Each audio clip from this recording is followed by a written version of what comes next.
पर्दाए दिल पोशी जामे चाहत नोशी, मैं इश्क के सर चढ़ बोलूं या ओढ़ूं खामोशी।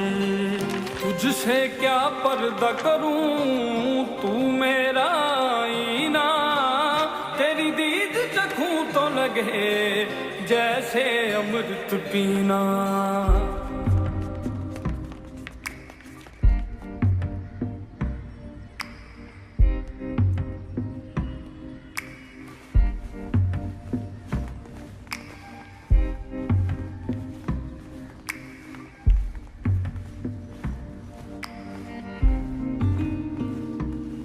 ओ साहिब तेरे नाम की मैं